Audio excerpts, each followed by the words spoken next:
हाँ भाई, पीएसएस मिल गई आप लोगों को?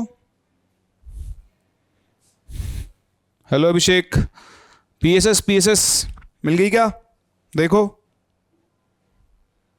मिल गई है। सॉल्व कर लिया आप लोगों ने?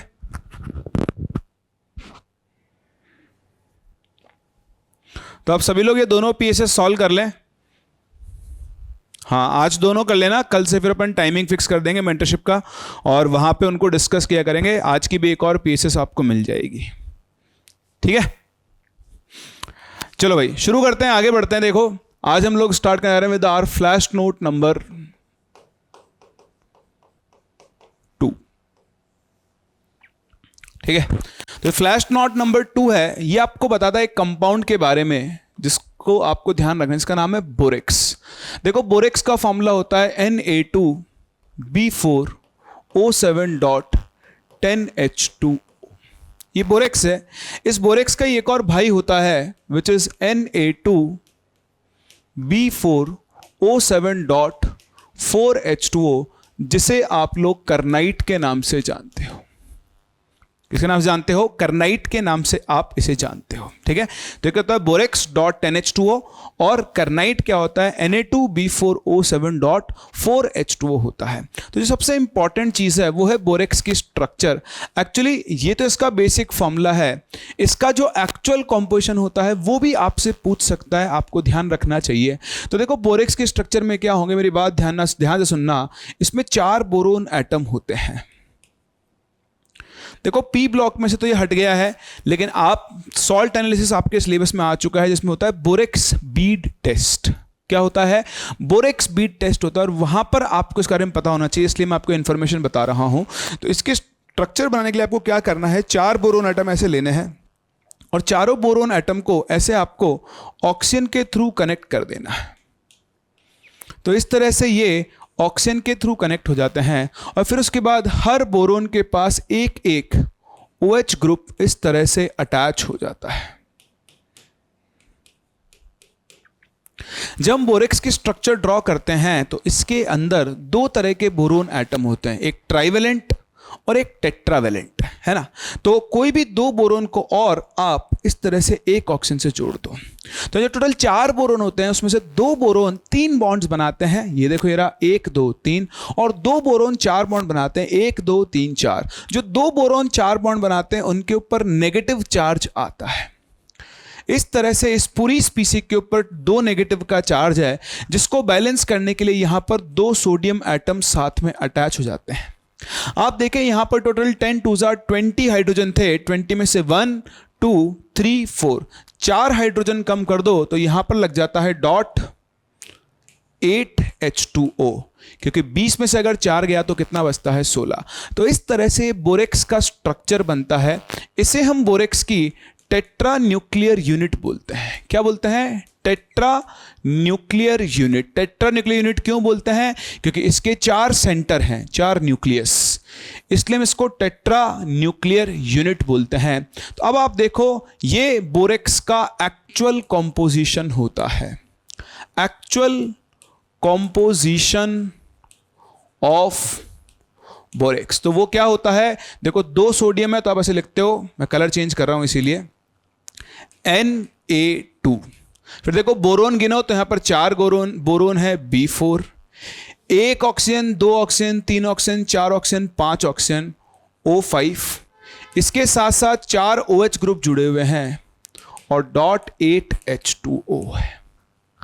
तो ये आपका कंपाउंड होता है बोरेक्स, ये इसकी स्ट्रक्चर होती है।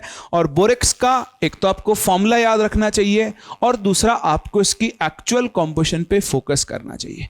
फिर इसका एक टेस्ट आता है, बोरेक्स बीट टेस्ट, वो मैं आपको आगे करवाऊंगा। आज के फ्लैश नोट में सिर्फ इतना ही है। एक और इंपॉर्टेंट चीज अगर मैं आपको यहां पर बताऊं तो आप ध्यान रखना, इस पे वो बोरोन जो 4 बॉन्ड बना रहा है वो sp3 हाइब्रिडाइज्ड है, और वो बोरोन जो 3 बॉन्ड बना रहा है वो sp2 हाइब्रिडाइज्ड। समझ सकते हैं आप मेरी बात को?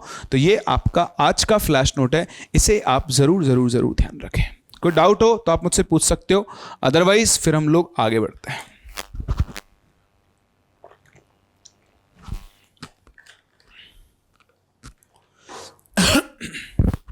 ठीक है, चलिए। तो लास्ट क्लास मैंने आप लोगों को number of atoms, number of molecule से कैलकुलेट करना सिखा दिया था। आज हम वहीं से आगे बढ़ रहे हैं और आज मैं आपको सिखाने वाला हूं calculation of number of electrons, protons etcetera. ठीक है, इलेक्ट्रॉन्स, प्रोटॉन्स, न्यूट्रॉन्स, जो भी आप कैलकुलेट करना चाहते हो वो सब आप यहां पर कैलकुलेट कर सकते हो। ठीक है, तो कैसे कैलकुलेट करेंगे समझे आप मेरी बात को। बहुत ही आसान है, कुछ भी नहीं करना है। सबसे पहले हम एक एलिमेंट को देखें तो उसको हम लिखते हैं ZXA टाइप। ये गांव का बच्चा जानता है कि Z यहां पर क्या होता है, एटॉमिक नंबर होता है, और A यहां पर जो होता है वो मास नंबर होता है, मास नंबर A, जो कि actually number of neutrons plus protons के बराबर होता है। बचपन से आप लोग इस चीज को पढ़ते हुए आए हो, है ना। उसके बाद अगर हम एटॉमिक नंबर की बात करें तो ये भी एक बहुत इंपॉर्टेंट चीज है कि किसी भी एलिमेंट का जो एटॉमिक नंबर होता है वो एक्चुअली उसके नंबर ऑफ प्रोटॉन्स के बराबर होता है। किसके बराबर होता है, नंबर ऑफ प्रोटॉन्स के ये बराबर होता है, क्या, एटॉमिक नंबर। ठीक है, और अगर आपका एटम न्यूट्रल है, कौन सा एटम है, neutral atom. So for neutral atom, तो न्यूट्रल एटम के लिए नंबर ऑफ प्रोटॉन्स जो होते हैं P, वो नंबर ऑफ इलेक्ट्रॉन्स के बराबर होते हैं,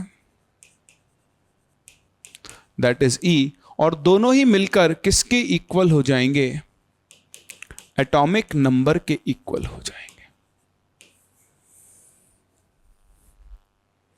ठीक है, तो number of protons number of electrons के बराबर होंगे और वो दोनों मिलकर किसके बराबर होंगे, एटॉमिक नंबर के। वो सिर्फ किसके लिए, न्यूट्रल एटम्स के लिए। अनुभव क्या इशू आ रहा है क्वालिटी में, क्लास नोट्स दिख नहीं रहे मैं जो लिख रहा हूं, अनुभव एक बार मुझे बताओ, जो मैं लिख रहा हूं वो आप लोगों को विजिबल है या फिर नहीं है, नहीं है। एक सेकंड दो मुझे, मैं अपना फोन से भी टेस्ट कर लेता हूं, एक सेकंड दो, वेट करना। विजिबल है दिव्यांश, सोनू आपको विजिबल है, चलो एक बार देखो फिर करते हैं, है ना। अच्छा, इस पर ऑटो क्वालिटी मोड स्टार्ट हो गया है, पहले नहीं था। अनुभव, ऑटो क्वालिटी मोड होगा, उस वजह से होता है जैसे नेट आपका फ्लक्चुएट होगा ना वो ब्लर हो जाता होगा। ठीक है, एक बार आप देख लेना, अपनी एक बार स्पीड भी चेक कर लो वाईफाई की कैसी स्पीड आ रही है, कभी कभी उसकी वजह से फ्लक्चुएशन आता है, मौसम खराब होता है उसकी वजह से भी आता है ना। चलो हम लोग बढ़ते हैं आगे। तो ये बेसिक सी बात है, atomic number, number of protons, ये सब हमको कैलकुलेट करना आना चाहिए। ठीक है, तो ये हमने देख लिया है। अब एक चीज आप ध्यान रखना, मैं आपको यहां पहले लिख के बता दूं कि due to presence of charge,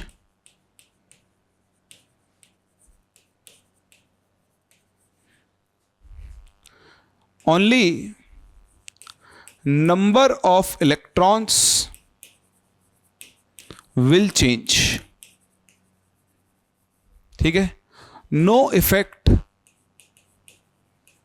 on neutrons and protons. भाई वैसे तो आप सभी जानते भी हैं इस चीज को कि जब भी किसी एलिमेंट के ऊपर चार्ज आएगा तो जो चार्ज आने का कारण होता है वो होता है या तो उसने इलेक्ट्रॉन लिए होंगे या फिर इलेक्ट्रॉन दिए होंगे। अगर कोई स्पीसी इलेक्ट्रॉन ले रही है तो उस पर नेगेटिव चार्ज आएगा, और अगर वो इलेक्ट्रॉन दे रही है तो उसके ऊपर कौन सा चार्ज आता है, पॉजिटिव चार्ज आता है। ठीक है ना, लेकिन चार्ज आने से इलेक्ट्रॉन्स और, है ना, चार्ज आने से क्या होता है, सिर्फ इलेक्ट्रॉन्स का नंबर बदलता है, न्यूट्रॉन्स और प्रोटॉन्स के नंबर पर कोई इंपैक्ट नहीं पड़ता है ना। न्यूट्रॉन्स और प्रोटॉन्स का नंबर क्या रहता है, सेम रहता है। तो इस चीज पे आप लोग सभी जरूर जरूर जरूर ध्यान दें। तो बाद में लगाएंगे, बॉक्स तो टेढ़ा हो रखा है इसलिए। ठीक है, एक चीज हो गई। अच्छा जी, दूसरा अगर हम यहां पर फोकस करें, मास नंबर हो गया न्यूट्रॉन्स प्लस प्रोटॉन्स के बराबर और प्रोटॉन्स हो गया एटॉमिक नंबर Z के बराबर। तो किसी भी गिवन एलिमेंट में अगर हमको नंबर ऑफ न्यूट्रॉन्स निकालने हैं तो वो A माइनस Z, यानी mass number minus atomic number के बराबर होता है। बोलो बात समझ में आ रही है?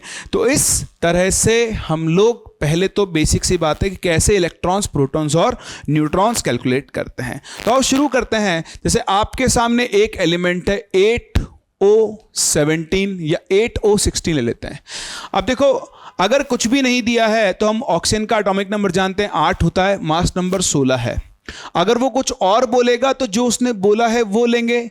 उसने कुछ नहीं बोला है तो हम ऑक्सीजन को 8O16, हाइड्रोजन को 1H1, हीलियम को 2He4, कार्बन को 6C12 लिखेंगे, जो हम लोगों ने शुरू से आज तक सीखा हुआ है। कार्बन का एटॉमिक नंबर 6 और उसका मास नंबर कितना होगा? 12 होगा। तो इस तरह से पहले तो मैं आपको बता दूं। अब आप इनमें से सबके अंदर number of protons, electrons, neutrons, तो एटॉमिक नंबर 8, प्रोटॉन 8, न्यूट्रल है तो इलेक्ट्रॉन्स भी 8, mass number minus atomic number, neutrons कितने होंगे? 8 होंगे। आप और आगे अगर चलें,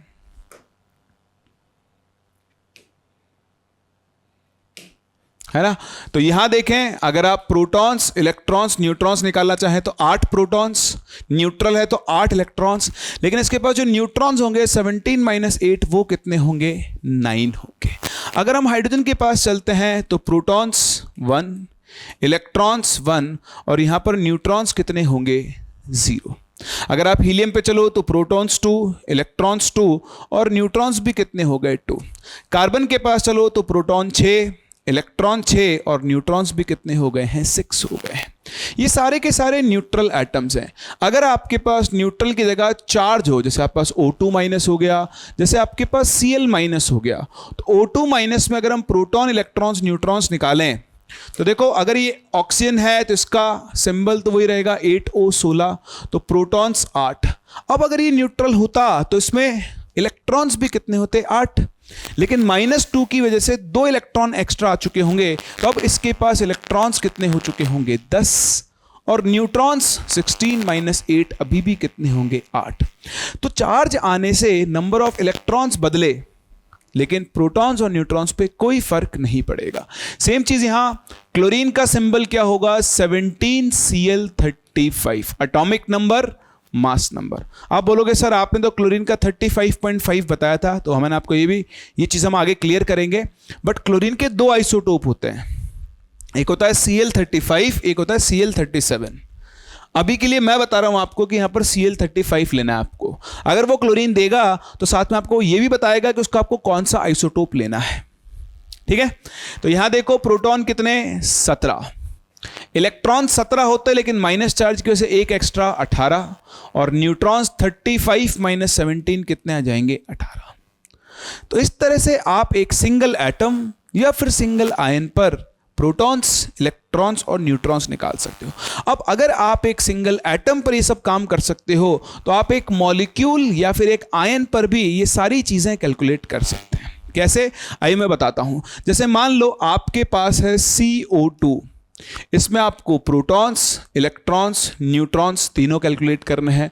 आपके पास है NH4+, आपके पास है CO3 आपको इन सब के अंदर प्रोटॉन्स भी निकालने हैं, इलेक्ट्रॉन्स भी निकालने हैं, न्यूट्रॉन्स भी। एक बार सब लोग कैलकुलेट करके बताओ।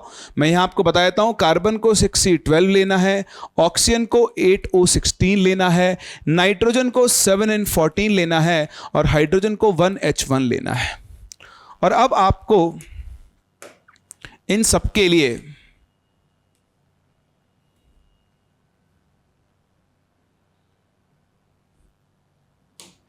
वैल्यूज कैलकुलेट करके बतानी है।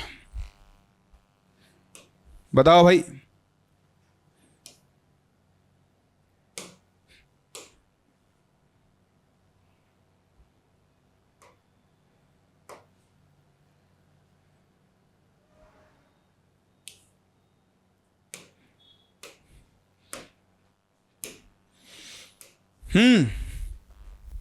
कोई आंसर नहीं देगा?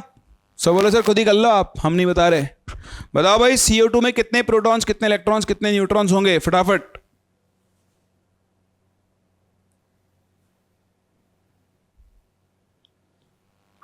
नहीं है? देखो कार्बन, अब कार्बन में गिन लो आप कितने प्रोटॉन हैं, तो भैया 6 हैं। कितने इलेक्ट्रॉन्स हैं? 6 हैं। और न्यूट्रॉन्स भी कितने हैं? 6 हैं। सेम इस तरह ऑक्सीजन में सब कुछ 8 8 8 है। नाइट्रोजन में 7 प्रोटॉन 7 न्यूट्रॉन 7 इलेक्ट्रॉन होंगे। हाइड्रोजन में 7 प्रोटॉन 1 प्रोटॉन 1 इलेक्ट्रॉन और 0 न्यूट्रॉन्स है ऐसा। तो आप गिन लो, एक कार्बन में कितने प्रोटॉन? 6 प्लस 2 ऑक्सीजन में 8 दूनी 16, 16 प्लस 6 22 प्रोटॉन 22 इलेक्ट्रॉन, क्योंकि न्यूट्रल है। न्यूट्रॉन्स गिनोगे तो वही 6 न्यूट्रॉन 8 न्यूट्रॉन, तो वो भी आ गए 22। यानी CO2 में प्रोटॉन भी 22 है, न्यूट्रॉन्स भी 22 है और इलेक्ट्रॉन्स भी 22 है। अगर हम NH4 प्लस की बात करें तो इसमें प्रोटॉन, तो नाइट्रोजन के अंदर 7 प्लस हाइड्रोजन के 4, तो 11 प्रोटॉन्स होंगे। अब अगर ये न्यूट्रल होता तो इसमें इलेक्ट्रॉन्स भी 11 होते, लेकिन प्लस चार्ज की वजह से एक इलेक्ट्रॉन कम हो चुका है, तो इसके पास अब 10 इलेक्ट्रॉन होंगे। अनुभव 12 नहीं होंगे, है ना। और न्यूट्रॉन्स अगर आप गिनो तो नाइट्रोजन में 7 न्यूट्रॉन है, हाइड्रोजन में 0 है, तो इसके पास सिर्फ 7 न्यूट्रॉन्स होंगे। तो NH4 प्लस में 11 प्रोटॉन 10 इलेक्ट्रॉन और 7 क्या होंगे? न्यूट्रॉन्स होंगे। बताओ ये आप लोगों को समझ में आता है या फिर नहीं?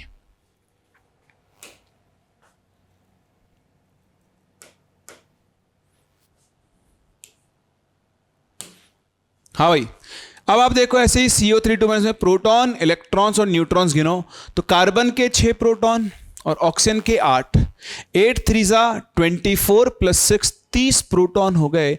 30 ही इलेक्ट्रॉन होते अगर ये न्यूट्रल होता। -2 की वजह से 2 इलेक्ट्रॉन एक्स्ट्रा आएंगे तो 32 इलेक्ट्रॉन हो गए और न्यूट्रॉन्स फिर से वही 30 आ जाएंगे। एक बार सभी देख लो कि आप सब लोगों को समझ में आ रहा है। सबसे पहले आपको एक एटम या एक आयन या एक मॉलिक्यूल के अंदर नंबर ऑफ प्रोटॉन्स इलेक्ट्रॉन्स निकालने आने चाहिए। अब सुनो काम की बात, जैसे मैं इसी को उठा लेता हूं। अगर मैं कह रहा हूं कि एक CO3 2- में 30 प्रोटॉन्स हैं या फिर उसमें 32 इलेक्ट्रॉन्स हैं या फिर उसमें 30 न्यूट्रॉन्स है, मैं इसको एग्जांपल ले रहा हूं, आप इनमें से किसी के लिए भी लिख सकते हो, है ना। तो बताओ अगर आपके पास 1 मोल CO3 2- हो गया तो अगर एक में 30 प्रोटॉन है तो 1 मोल में क्या होंगे? 30 मोल प्रोटॉन्स होंगे। इसमें 32 मोल इलेक्ट्रॉन्स होंगे और इसमें 30 मोल न्यूट्रॉन्स होंगे। क्या आप मेरी बात समझ पा रहे हैं? वही सेम फंडा जो मैंने आपको लास्ट क्लास सिखाया था।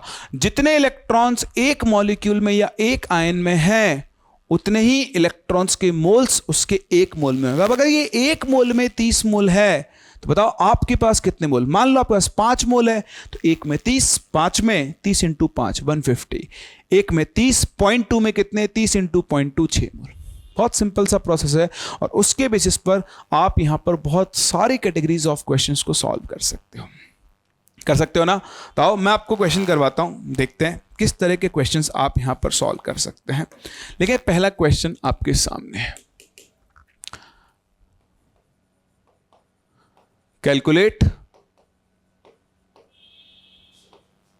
The number of electrons present in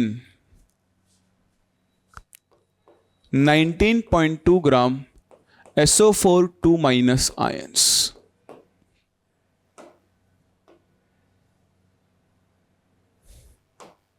कौन सा आयन है ये? SO4 2- ions। जिनको पता नहीं बता दूं, सल्फर का सिंबल है 16S32 और ऑक्सीजन तो आपको पता ही है 8O16। हाँ भाई, Na के टर्म्स में आपको आंसर देना है, फटाफट से आंसर बताओ इन टर्म्स ऑफ Na।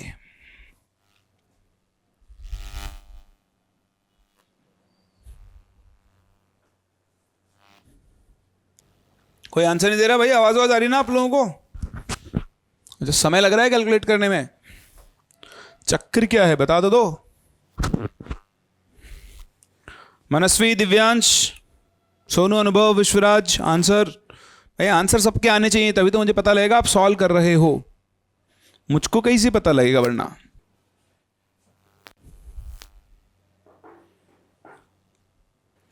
आगे आंसर आ गया भाई एक जने का, भाई एक ही जने का आंसर आ रहा है अनुभव का, 50 इलेक्ट्रॉन एंड 38.4 मोल। 50 इलेक्ट्रॉन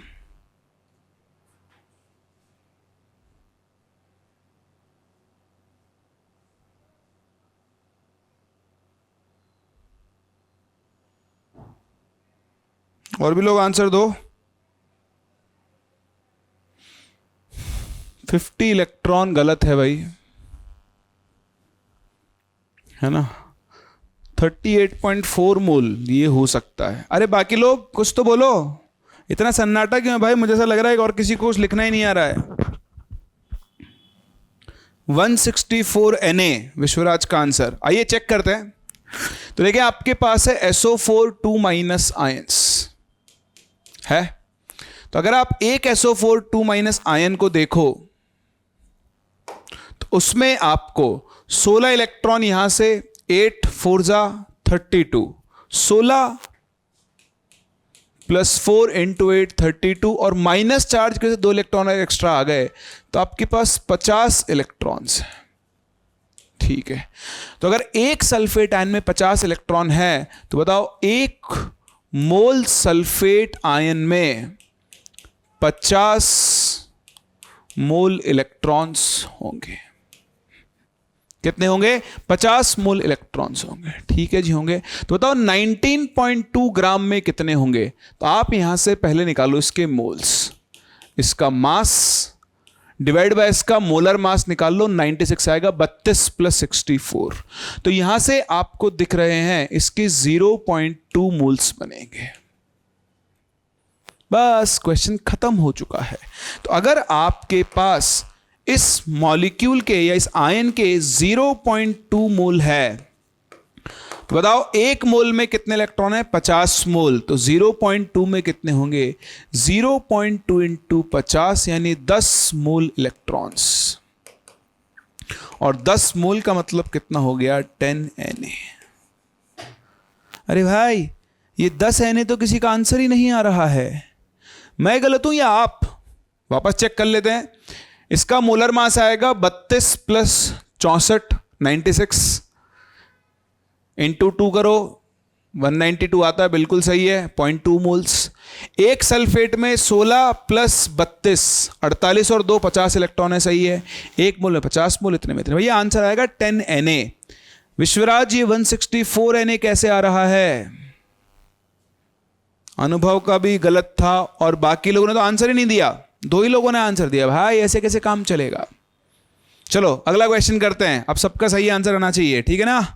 दिक्कत आए तो पूछ लेना, आप कहोगे मैं और क्वेश्चंस करवा दूंगा जब तक इसमें कंफर्टेबल नहीं हो जाते हो। बस बताते जाना मुझे, क्योंकि मैं बाबा रामदेव तो हूं नहीं कि अपने पता लग जाएगा, ठीक है ना? So now you have to calculate, again similar type का क्वेश्चन करते हैं। Number of electrons in 24 gram carbonate ion. तो 24 ग्राम कार्बोनेट आयन में आपको नंबर ऑफ इलेक्ट्रॉन्स कैलकुलेट करने हैं। बताओ, अब ये आंसर दो।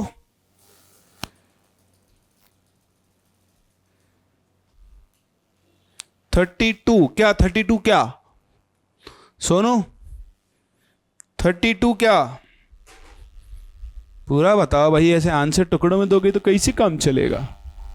32 का मतलब क्या है आपका?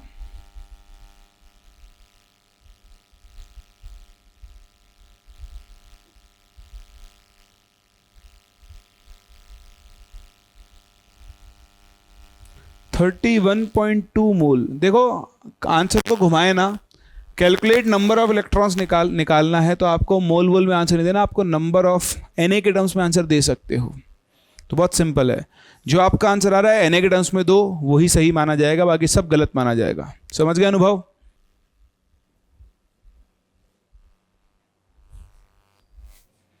चलिए, कोई आंसर नहीं दे रहा भाई। आओ ध्यान से सुने और देखें क्वेश्चन को। आपके पास है CO3 2 माइनस आयन, ठीक है, अब आप एक CO3 माइनस को देखो, आपको इलेक्ट्रॉन्स निकालने हैं। तो कार्बन का सिंबल होता है 6C12, ऑक्सीजन का क्या होता है 8O16। तो अगर आप देखें एक कार्बन है और एक कार्बन में 6 इलेक्ट्रॉन्स हैं, प्लस 3 ऑक्सीजन है, हर ऑक्सीजन में 8 इलेक्ट्रॉन है, और माइनस चार्ज की वजह से 2 इलेक्ट्रॉन एक्स्ट्रा आ जाएंगे। तो देखो 24 + 6 + 2 टोटल कितने इलेक्ट्रॉन्स हो गए, 32 इलेक्ट्रॉन्स आपके पास हो चुके हैं।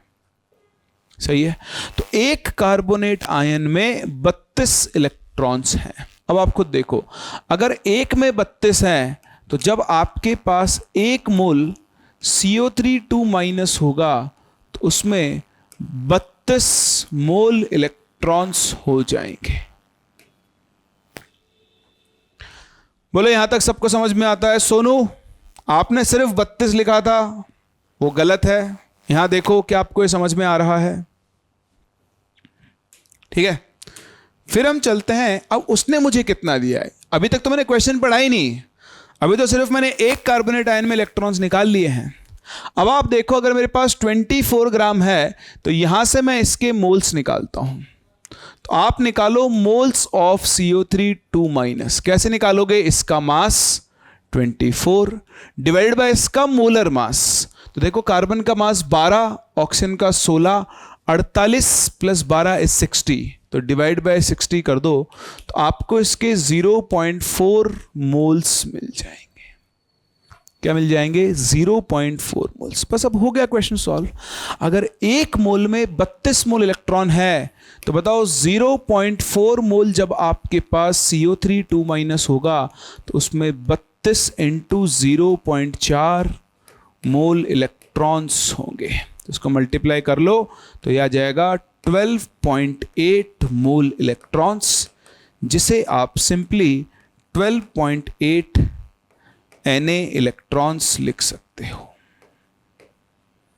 आराम से देखो, 18 Na विश्वराज गलत हो गया है। करेक्ट आंसर क्या होगा? 12.8 Na होगा।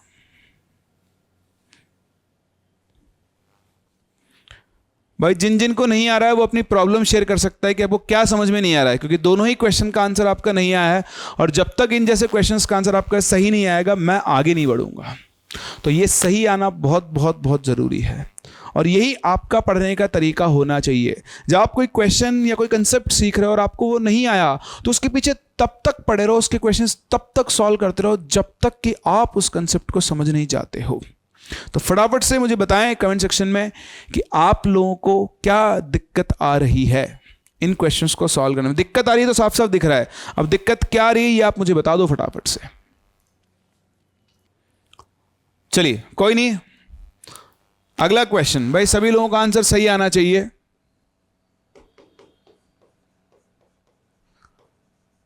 कैलकुलेट द नंबर ऑफ अब की और आपको इलेक्ट्रॉन्स भी बताने हैं एंड न्यूट्रॉन्स भी बताने हैं, दोनों बताने हैं। इन 190 ग्राम PO4 3- आयंस। मैं आपको बता दूं, फॉस्फोरस का सिंबल 15P31, ऑक्सीजन का सिंबल 8O16। आपको जरूरत पड़ेगी, ट्राई करें और आंसर दें।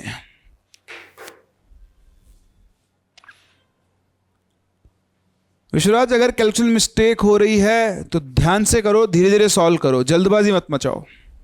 इसका आंसर सही आना चाहिए भाई सबका।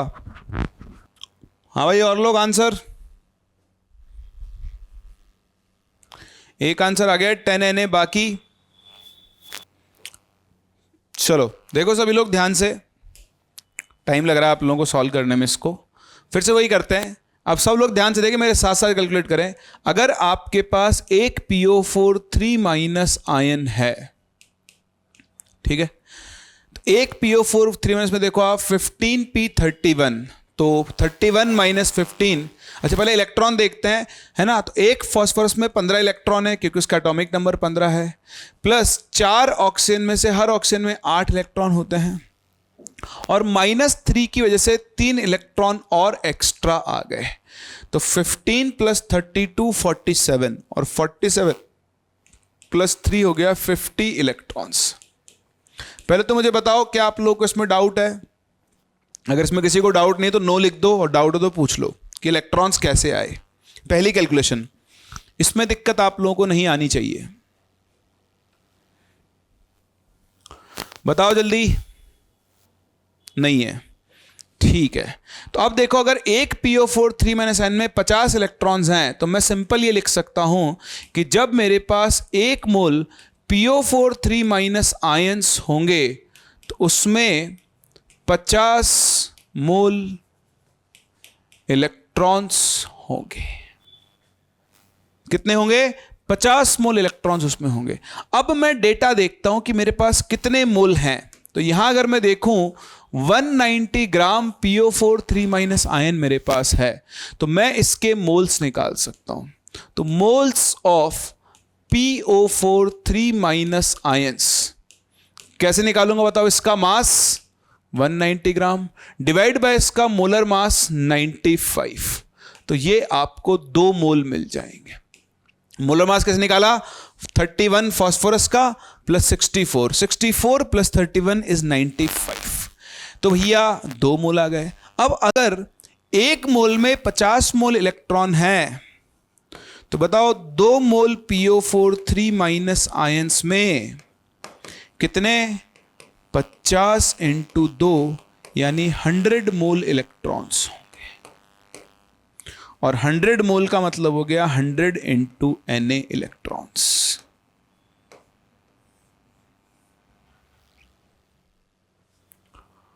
हंड्रेड मोल इलेक्ट्रॉन बिल्कुल सही है मनस्वी। 100 Na बिल्कुल सही, वेरी गुड। और न्यूट्रॉन्स निकालने हैं तो न्यूट्रॉन्स भी निकाल लेते हैं। थोड़ा कलर चेंज कर लेते हैं, लाल लाल रंग दिखेगा क्या? दिख जाएगा। चलो न्यूट्रॉन्स निकालते हैं। तो देखो इसमें न्यूट्रॉन्स है 31 - 15 यानी 16, और ऑक्सीजन में न्यूट्रॉन्स कितने हैं? 16 - 8 यानी 8, है ना। तो अगर हम यहां पर न्यूट्रॉन्स गिने तो देखो न्यूट्रॉन्स कितने हो गए? एक फास्फोरस में 16 न्यूट्रॉन्स प्लस 4 ऑक्सीजन में 8 न्यूट्रॉन्स। चार्ज का कोई फर्क पड़ता नहीं है। 32 + 16 = 48 न्यूट्रॉन्स हैं। तो भैया अगर एक में 48 है तो यहां पर आपके पास टोटल 48 मोल इलेक्ट्रॉन्स हो जाएंगे, होंगे। तो अगर 1 मोल में 48 मोल है तो बताओ 2 मोल में कितने होंगे? 2 × 48 यानी 96 मोल न्यूट्रॉन्स होंगे।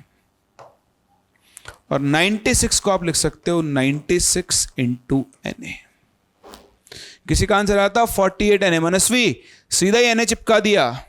अरे 48 तो 1 में आए हैं, 1 में 48 तो 1 मोल में 48 मोल होंगे। तो आपके पास कितने मोल हैं? आपके पास 2 मोल है। तो बताओ 2 मोल में कितना आएगा? × 2 करोगे तो करेक्ट आंसर 96 Na होगा। सही है मनस्वी? गलती समझ में आ गई आपको अपनी? चलो आखिरी क्वेश्चन इस वाले पर्टिकुलर टॉपिक के ऊपर। अब सबका सही आना चाहिए, कोई भी गलती नहीं करे भाई, ध्यान रखना। Calculate number of neutrons in 90 gram water. चलो नंबर ऑफ न्यूट्रॉन्स बताने हैं 90 ग्राम पानी में। जल्दी से बताओ। 40 Na। चलो देखते हैं क्या आंसर आता है। 90 ग्राम H2O है और आपको नंबर ऑफ न्यूट्रॉन्स निकालने। कई बार आप लोग पढ़ने में भी गलती कर देते हो, तो इस चीज का ध्यान रखना। तो H2O जैसा कि आपको पता है हाइड्रोजन का सिंबल है 1H1, तो हाइड्रोजन में एक भी न्यूट्रॉन नहीं है। और ऑक्सीजन का सिंबल है 8O16, 16 - 8 इसमें 8 न्यूट्रॉन्स हैं। यानी अगर आप एक H2O मॉलिक्यूल को देखो उसमें हाइड्रोजन में तो 0 है, 8 न्यूट्रॉन्स हैं। ठीक है, तो 40 Na is the correct answer. अब मैं यहां से वाटर के मोल्स निकालूंगा। तो 90 डिवाइडेड बाय 18 यानी आपके पास 5 मोल वाटर है। तो अगर एक H2O मॉलिक्यूल में 8 न्यूट्रॉन्स हैं तो जब आपके पास 1 मोल H2O होगा तो उसमें 8 मोल न्यूट्रॉन्स होंगे ना। तो अगर 1 मोल में 8 मोल है तो बताओ 5 मोल H2O में 40 मोल न्यूट्रॉन्स होंगे। और 40 मोल का मतलब कितना हो गया? 40 Na। विश्वराज, आपने सिर्फ 5 लिख के छोड़ दिया। मैंने आपको हमेशा कहा 5 कुछ नहीं है, 5 के आगे लिखो वो क्या है। तो अगर आपने 5 मोल लिखा है तो वो गलत आंसर है, क्योंकि हमें नंबर बताना है। तो 5 इंटू, आपको पहली बात तो आपने यहां छोड़ दिया आंसर को, सिर्फ रटो मत। रटने से काम नहीं चलेगा। आप क्वेश्चंस को रट नहीं सकते हो। आप ये समझो कि आपको क्वेश्चन में क्या दिया गया है और आपसे क्वेश्चन में क्या पूछा गया है। तो आपको वाटर का मास दिया हुआ है। हम पहले क्या निकाल रहे हैं कि यार एक वाटर मॉलिक्यूल में कितने न्यूट्रॉन्स हैं। अब जितने एक वाटर मॉलिक्यूल में न्यूट्रॉन्स हैं उतने ही एक मोल में उन न्यूट्रॉन्स के मोल्स होंगे। तो अगर एक मोल में 8 मोल है तो 5 मोल में 8 इंटू 5 40 मोल न्यूट्रॉन्स होंगे।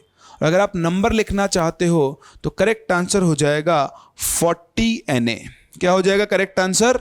वो आपका 40 Na आंसर हो जाएगा। हाँ भाई, डाउट किसी को? विश्वराज समझ में आ गया आपको? तो देखो, सब एक ही कैटेगरी के क्वेश्चन है। इसी तरह के क्वेश्चन आपसे कभी कभी काम में आ सकते हैं, आगे या पीछे।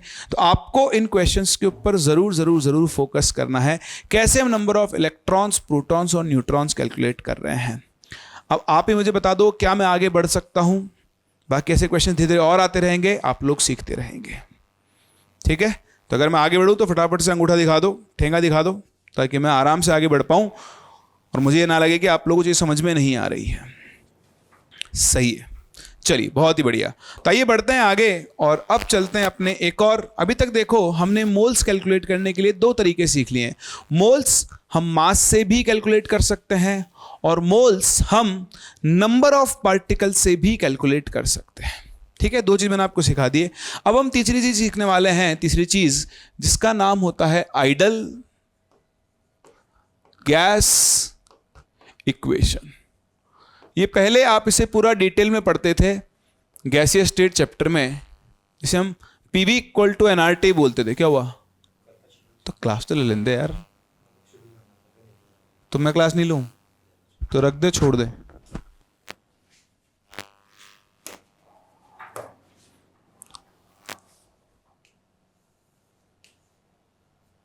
तो देखो, आइडल गैस इक्वेशन जो होता है वो क्या होता है? PV is equals to nRT। ये आप लोगों ने सभी ने कभी ना कभी कहीं ना कहीं सुना जरूर होगा, सही ना? अब यहां पर P क्या होता है? P यहां पर होता है प्रेशर। है सर, ये तो हम सभी जानते हैं, बिल्कुल आप सभी जानते हो। प्रेशर होने के साथ साथ आपको इस प्रेशर की यूनिट्स पता होनी चाहिए। तो ध्यान से सुने, प्रेशर की जो SI यूनिट होती है वो होती है पास्कल, PA, और आप इसे न्यूटन पर मीटर स्क्वायर बोलते हो। क्या बोलते हो? न्यूटन पर मीटर स्क्वायर के नाम से आप इसे जानते हो। इसके अलावा इसकी और भी बहुत सारी यूनिट्स होती हैं जो आपने सुनी भी होगी। एक होती है ATM। तो अभी आपको इनको बैठ के रटना नहीं है, आप लिखें, इनको हम धीरे धीरे यूज करते जाएंगे, आपको ये और अच्छे समझ में आती जाएगी। ठीक है ना? तो 1 ATM इसकी यूनिट होती है एक तो ये, तो 1 ATM इक्वल होता है 1.013 बार, या फिर आप इसे लिख सकते हो 760 mmHg, या फिर आप इसे 76 सेंटीमीटर ऑफ Hg, या फिर आप इसे 760 टोर, या फिर आप इसे approximately 10 to the power 5 pascal लिख सकते हो। वैसे मैं आपको बताऊं, पास्कल और ATM का जो एग्जैक्ट रिलेशन है होता है 1.01325 into 10 to the power 5 pascal, ये होता है। 1 ATM इक्वल टू कितना होता है 1.01325 इंटू 10⁵ पास्कल के बराबर ही होता है। लेकिन और अगर आप यूनिट्स पे फोकस करें तो इस तरह से आप अलग अलग यूनिट्स लिख सकते हैं प्रेशर की। आपको इनको इंटर कन्वर्ट करना आना चाहिए। जैसे मान लो मैं आपसे कहता हूं कि मेरे पास 19 सेंटीमीटर ऑफ Hg का प्रेशर है, प्रेशर दिया हुआ है 19 सेंटीमीटर Hg, और मैं आपसे कहूं कि इसको ATM में बदलो, तो कुछ लोग ना इसको रटते हैं कि सेंटीमीटर से ATM बदलना है तो उससे डिवाइड करूंगा, ATM सेंटीमीटर बदलना है तो उससे मल्टीप्लाई करूंगा। कुछ नहीं करना, मेरी बात समझना आप, यहाँ फोकस करो। 19 ये है सेंटीमीटर ऑफ Hg, तो आप इसे 19 इंटू 1 सेंटीमीटर Hg लिख लो। बताओ मैं लिख सकता हूं? अब आप खुद देखो कि 76 सेंटीमीटर Hg 1 ATM के बराबर है ना? तो 1 इस 76 को इधर भेज दो, तो 1 सेंटीमीटर ऑफ Hg जो है उसे आप 1/76 ATM लिख सकते हो। तो आप देखो ये बन जाएगा 19/76 ATM, 19 4 जा 76, 1/4, जिसे आप सिंपली 0.25 ATM लिख सकते हो। अभी आपको ये कन्वर्जन याद भी नहीं रखना है, सिर्फ लिखकर छोड़ दो, आगे कभी काम में आएगा, फिजिक्स में आपके ज्यादा काम में आएगा, बहुत यूज करोगे। सिमिलरली मान लो किसी ने मुझसे प्रेशर बोला 2 ATM और आपको इसको टोर में बदलना है, तो आप लिखोगे 2 इंटू 1 ATM, और 1 ATM इक्वल टू कितना होता है 760 टोर, तो ये आपके पास बन जाएगा 1520 टोर। सिंपल, ठीक है ना? तो आपको इन यूनिट्स को आपस में इंटर कन्वर्ट करना आना चाहिए। यह है पहला टर्म प्रेशर, और यह है प्रेशर की यूनिट्स। ओके, प्रेशर की यूनिट्स के बाद मैं दूसरे टर्म V पर जाता हूं, जो कि क्या होता है वॉल्यूम ऑफ गैस। तो आप इसे चाहे वॉल्यूम ऑफ गैस बोल लो या फिर आप इसे वॉल्यूम ऑक्यूपाइड बाय गैस बोल लो।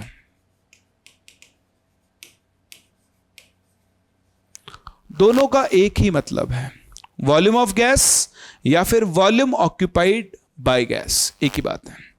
अच्छा, वॉल्यूम की जो SI यूनिट है, SI यूनिट वो तो आप सभी जानते हैं मीटर क्यूब होती है, लेकिन हम वॉल्यूम को litre, millilitre, centimetre cube, CC, decimetre cube, ऐसी बहुत सारी यूनिट्स के अंदर लिखते हैं। तो ध्यान से सुनना, ये जो आपका 1 मीटर क्यूब होता है, तो 1 मीटर क्यूब को हम लिख सकते हैं 1000 लीटर।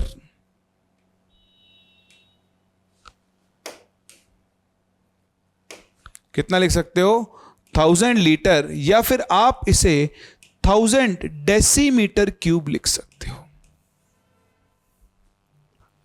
या तो 1 मीटर क्यूब को आप 1000 लीटर लिख लो, या फिर आप उसे 1000 डेसीमीटर क्यूब भी लिख सकते हो। अब देखो यहां से दिख रहा है 1000 से 1000 गया, तो जो 1 लीटर है, 1 लीटर वो 1 डेसीमीटर क्यूब के इक्वल होता है। तो 1 लीटर और 1 डेसीमीटर क्यूब बराबर है, और ये दोनों ही 1000 मिलीलीटर या फिर 1000 सेंटीमीटर क्यूब, या फिर आप इसे 1000 सीसी भी बोलते हो। यहां पे CC stands for cubic capacity. ये सेंटीमीटर क्यूब नहीं होता है, ये क्या होता है क्यूबिक कैपेसिटी होता है। तो 1 लीटर और 1 डेसीमीटर क्यूब की वैल्यू बराबर होती है। 1 लीटर अगेन फर्दर 1000 ml या फिर 1000 सेंटीमीटर क्यूब या फिर 1000 सीसी के बराबर होता है।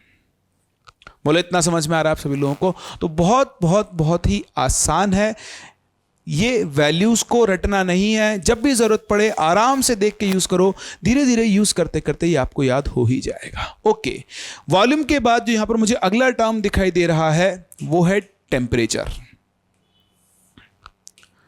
T। तो देखो टेम्परेचर के 3 स्केल होते हैं, एक होता है केल्विन, दूसरा होता है डिग्री सेल्सियस, और तीसरा होता है फ़ारेनहाइट। पहले एक और चला करता था रैंकिन, अब वो नहीं चलता, इसलिए उसकी बात नहीं करते हैं। तो ये तो गांव का बच्चा जानता है कि जो केल्विन टेम्परेचर होता है वो डिग्री सेल्सियस +273 के इक्वल होता है। तो जैसे 27 डिग्री है तो उसको केल्विन में बदलना है, तो उसमें 273 ऐड कर दो, वो 300 केल्विन हो जाएगा।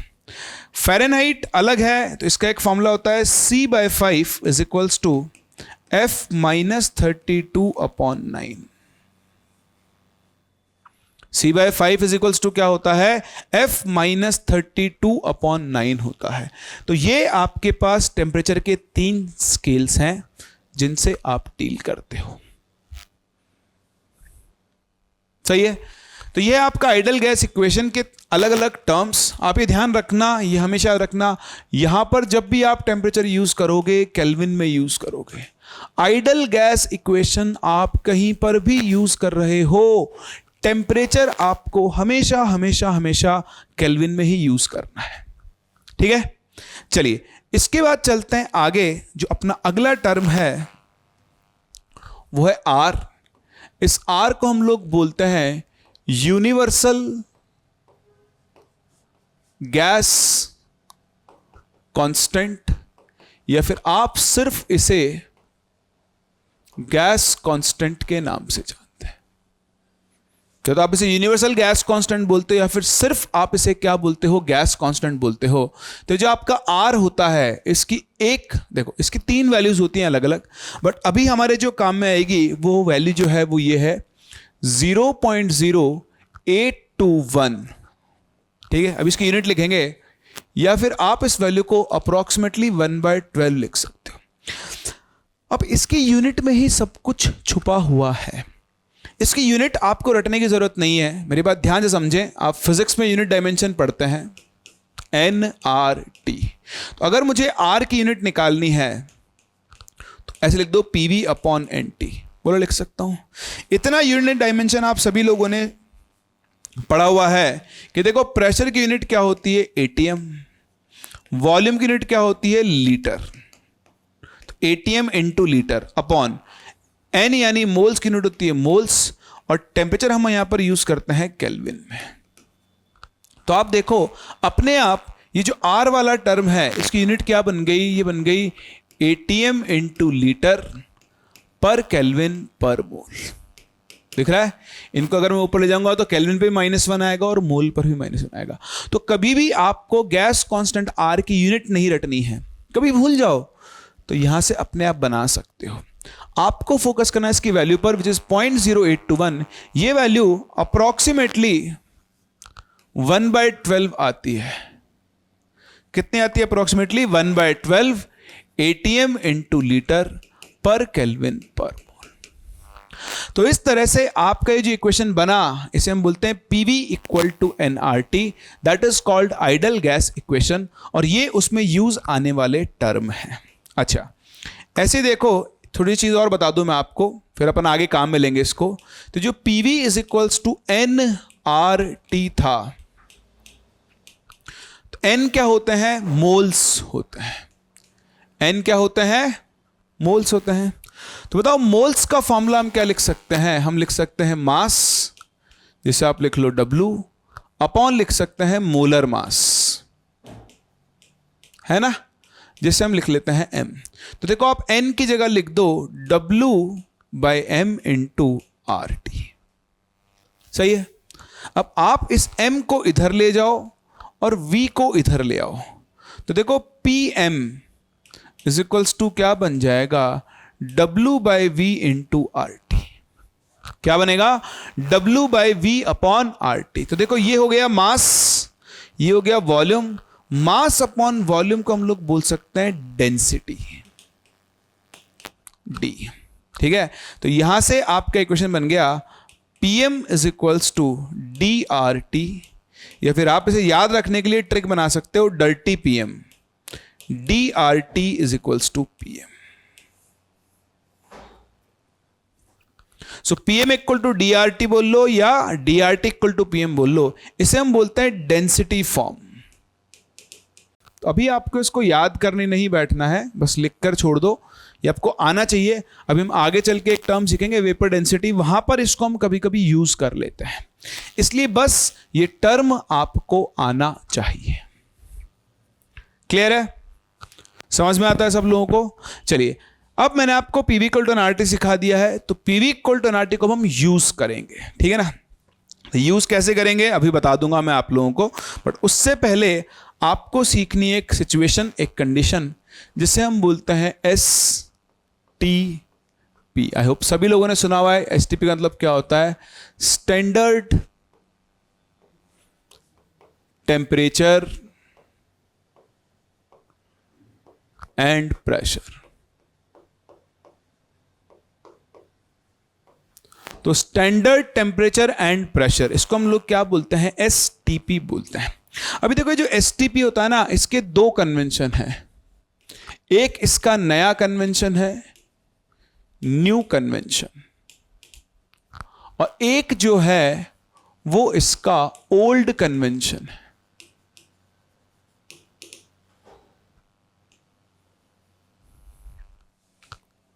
एक न्यू कन्वेंशन है और एक ओल्ड कन्वेंशन है। तो नया कन्वेंशन क्या है? देखो नया कन्वेंशन है कि STP का जो मतलब है नए कन्वेंशन के हिसाब से वो है 1 bar pressure and 0 degree celsius temperature, या फिर आप टेम्परेचर को केल्विन में लिख लो तो 1 बार एंड 273 केल्विन। लेकिन वहीं अगर आप इसके ओल्ड कन्वेंशन पे चले जाओ तो ओल्ड कन्वेंशन के हिसाब से STP जो है वो 1 ATM एंड 0 डिग्री सेल्सियस होता है, या फिर आप इसे चाहो तो 1 ATM एंड 273 केल्विन लिख सकते हो। तो ये दो तरह के कन्वेंशन है STP के, एक ओल्ड और एक नया। अब आप मुझसे पूछोगे सर हमें कौन सा यूज करना है? तो भैया अब अगर आपके नीट के एग्जाम में STP लिखा हुआ आता है तो आप नया कन्वेंशन ही यूज करोगे। ये पुराना कन्वेंशन है, कई बार इसे sometimes it is used as NTP। अब तो NTP का यूज ही नहीं करता है कोई, पुराने क्वेश्चंस में आपको NTP लिखा हुआ मिलेगा। अब अगर वो इसको यूज करेगा तो साफ साफ लिख कर देगा 1 ATM एंड 273, और अगर वो STP लिख कर देगा तो उसका मतलब है 1 बार एंड 0 डिग्री। पहले तो यहां तक पहुंच जाओ। अब हम क्या करने वाले हैं, हम चाहते हैं एक फॉर्मूला बनाएंगे हम, तो उसके लिए हम लोग कैलकुलेट करने वाले हैं volume of 1 mole gas at STP। तो हम STP पर 1 मोल गैस का वॉल्यूम निकालना चाहते हैं। क्यों? क्योंकि एक बार हमें 1 मोल का वॉल्यूम मिल गया, मान लो 1 मोल का वॉल्यूम है x, तो 2 मोल का होगा 2x, 3 मोल का होगा 3x, 4 मोल का होगा 4x, 5 का होगा 5x। अगर मुझे 1 मोल का वॉल्यूम पता है तो आपके पास जितने मोल होंगे मैं उनका वॉल्यूम मल्टीप्लाई करके निकाल सकता हूं। तरीका मेरा यह है, इसके लिए मैं काम कर रहा हूं। तो हम क्या करेंगे, देखो volume of 1 mole gas at STP है। अब एक तो हम निकालेंगे नए कन्वेंशन के हिसाब से, तो देखो पहले न्यू कन्वेंशन को यूज करते हैं। तो अगर आप PV इक्वल टू एनआरटी को देखो तो V की वैल्यू बन जाएगी nRT अपॉन P। तो यात्रीगण कृपया ध्यान दें। क्या ध्यान दें? चलो इस पर बाद में आएंगे, पहले इधर आते हैं। अगर मैं ओल्ड कन्वेंशन के हिसाब से निकालूं, ओल्ड कन्वेंशन के हिसाब से, तो देखो V is equals to nRT upon P। Moles कितना? 1। R की वैल्यू 0.0821। टेम्परेचर कितना है? 273। और प्रेशर कितना है? 1 ATM। तो देखो ये वैल्यू जब आप कैलकुलेट करोगे, आई होप आप सब लोगों को पता भी होगा, नहीं पता हो तो इस वैल्यू को तो रट लो। ये वैल्यू आती है 22.4 लीटर्स।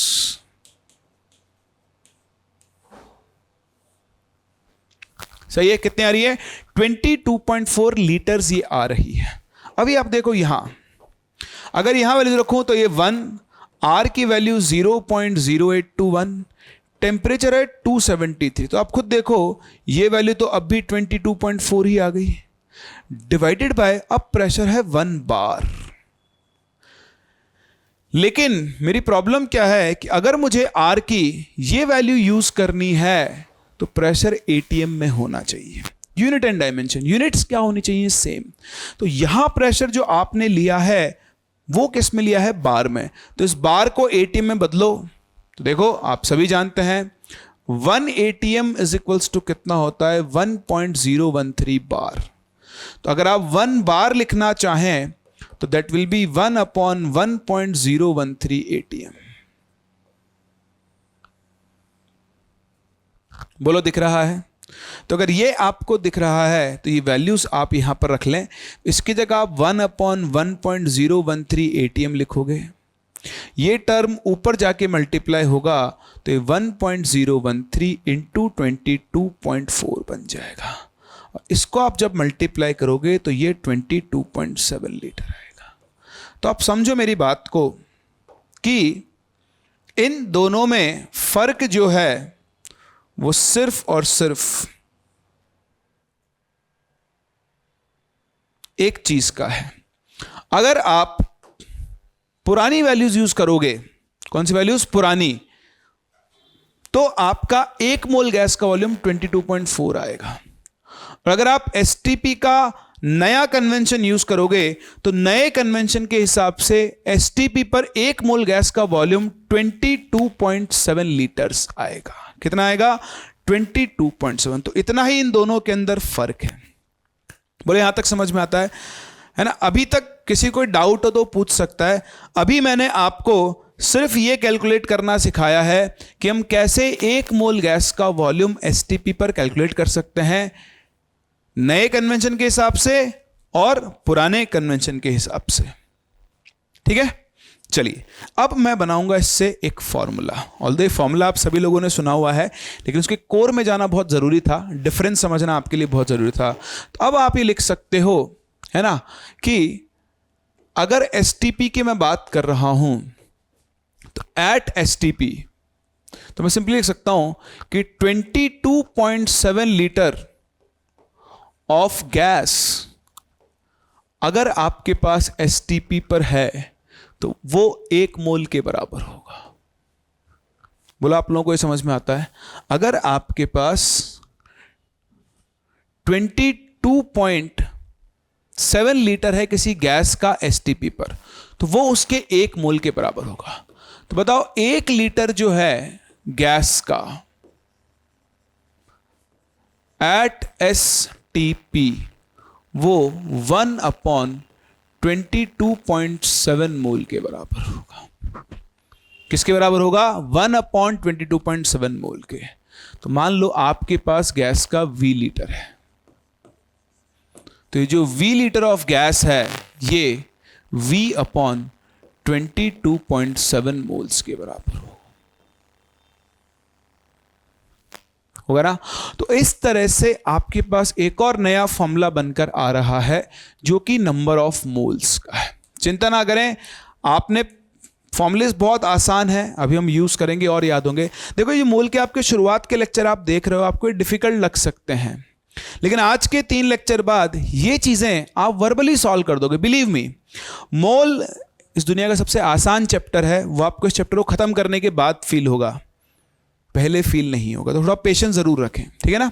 तो नंबर ऑफ मोल्स का फॉर्मूला क्या हो गया? Volume of gas at STP और डिवाइडेड बाय क्या कर दोगे? 22.7 लीटर्स। लेकिन अगेन बाकी फॉर्मूलेस की तरह हमें यह फॉर्मूला भी इस तरह से याद नहीं रखना है। हम लिखेंगे यहां कि मुझे मिल सकते हैं मोल्स, और मोल्स किससे मिल सकते हैं? Volume of gas at STP से।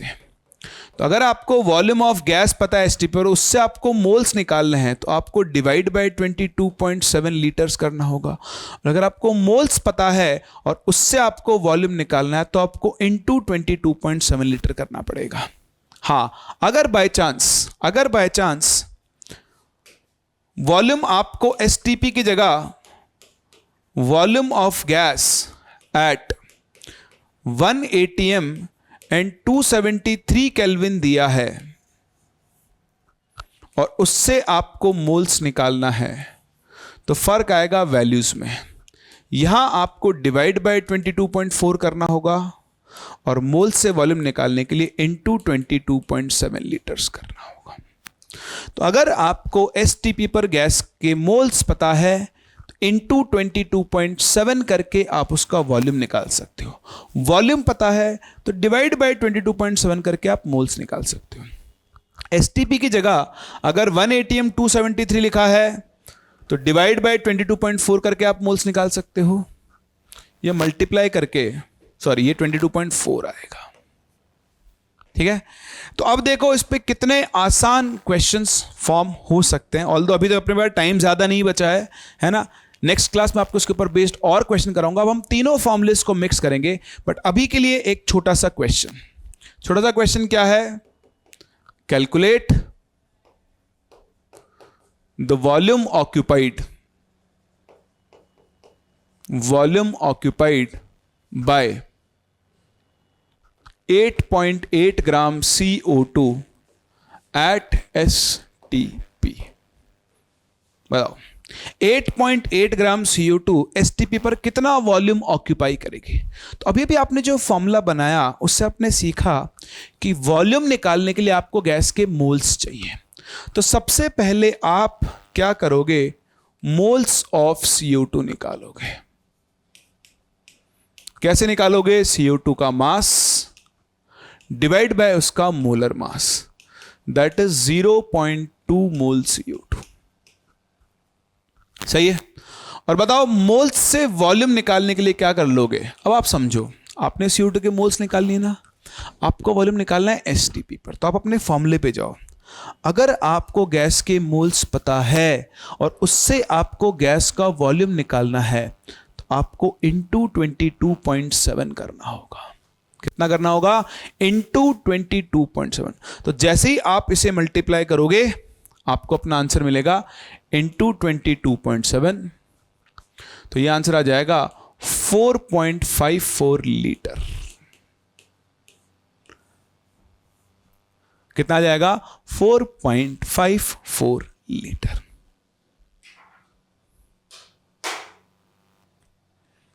ठीक है, तो आई थिंक इंटरनेट का कुछ इशू आ रहा है, इसलिए वैसे अपनी क्लास आज की यहीं पे कंप्लीट कर रहे हैं हम लोग।